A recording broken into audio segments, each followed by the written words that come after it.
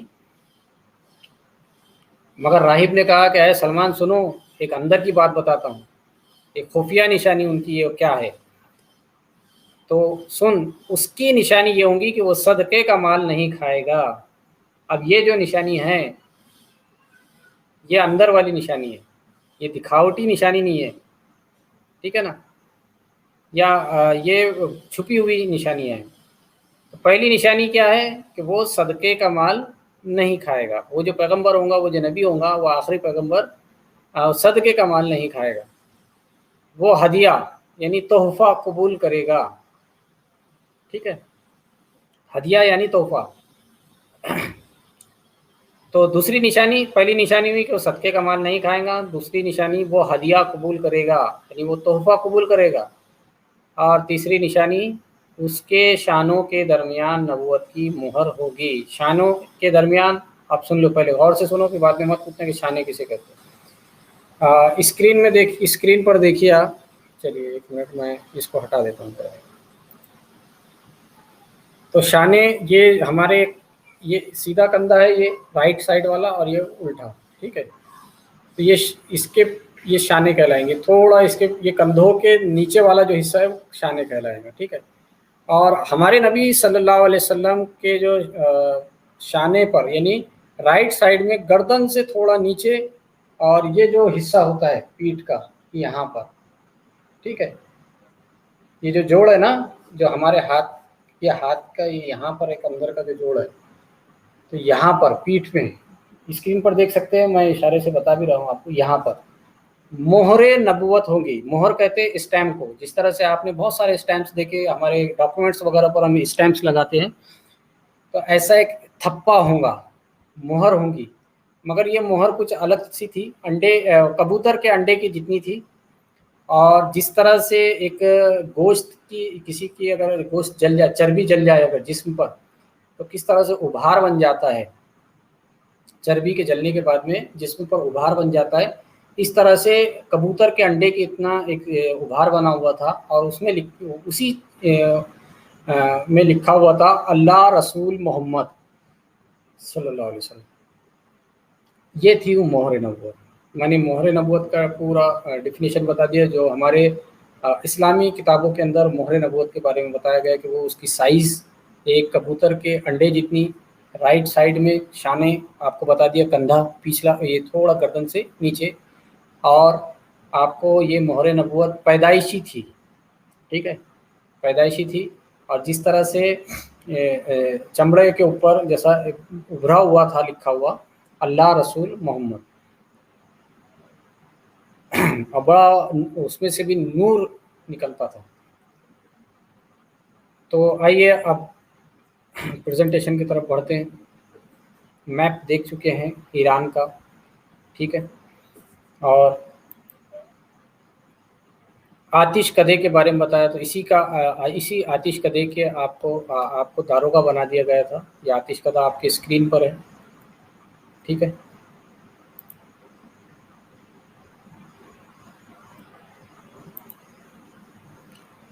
آئیے اب ہم دیکھتے ہیں ایران میں ہرمز اور اصفہان. تو یہ ہے اصفہان، یہ ایران کا میپ ہے پورا، آج کا جدید دور کا، یہ آج کے ٹائم کے ایران کا. یہ اصفہان ہے، آپ دیکھ سکتے ہیں اردو میں لکھا ہوا ہے. اور اسی کے تھوڑا نزدیک میں کہیں پر جیان ہوگا. ٹھیک ہے، جہاں پر آپ رہتے تھے آپ کے والد. اس کے بعد میں آپ نے یہ چھوڑ کر یہاں سے یہ جگہ چھوڑ کر آپ ہرمز میں سکونت اختیار کیا، اور تھوڑا ایران کے یہاں پر اندر تک آ گئے ہرمز. ٹھیک ہے، ہرمز یہاں پر آ گئے تھے. یہاں پر آپ کے والد کے یہاں آنے کے بعد حضرت سلمان فارسی کی پیدائش ہوئی، ان کا نام ماہویہ رکھا گیا، ٹھیک ہے۔ اس کے بعد میں آپ اصفہان سے، ہرمز سے پھر آپ اصفہان گئے ہوں گے، اس میں دیکھیے بتایا گیا ہے کہ اصفہان وہ جو پادریوں کا قافلہ پھر بہت ساری جگہوں پر گیا۔ آپ اگر ڈیٹیل میں پڑھیں گے تو آپ کو بہت یعنی ڈیٹیل میں معلوم پڑے گا کہ آپ نے کتنا سفر کیے۔ اصفہان آپ دیکھ سکتے ہیں یہاں پر۔ اس کے بعد میں آپ نے بغداد یعنی عراق وغیرہ کراس کر کے ملک شام آئے، یہاں پر شام میں سیریا، ٹھیک ہے۔ اس کے بعد آپ نینوا گئے، یہ یہاں پر آپ دیکھ سکتے ہیں نینوا لکھا ہوا ہے، ٹھیک ہے۔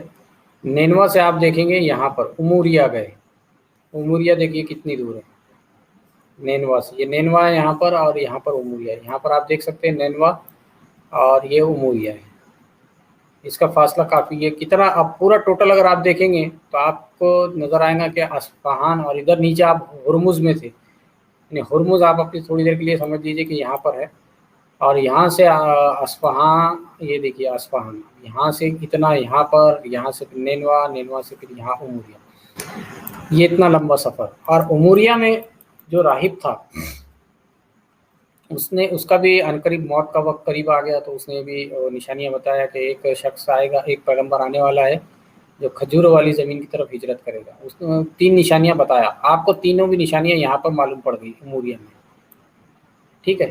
اب کھجوروں والی زمین جس کو آج کے ٹائم میں ہم مدینہ منورہ کہتے ہیں، مدینہ المنورہ، جو حج کے وقت میں یا پھر عمرے کے وقت میں لوگ جاتے ہیں، جہاں پر ہمارے نبی صلی اللہ علیہ وسلم کا مزار اقدس ہے، تو اس شہر کا نام ہی مدینہ ہے۔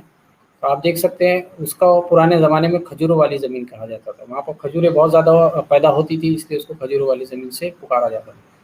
اور ایک اور بھی نام تھا مدینے کا پرانا، اس کا یثرب نام تھا، ٹھیک ہے۔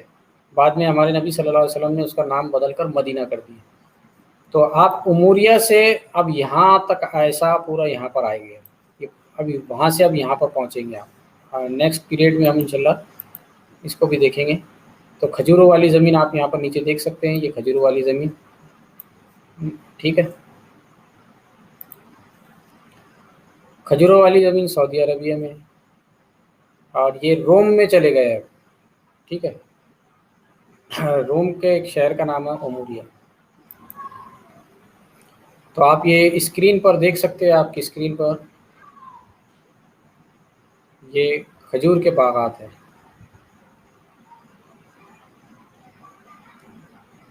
یہ مدینہ شریف کے کھجور کے باغ ہیں،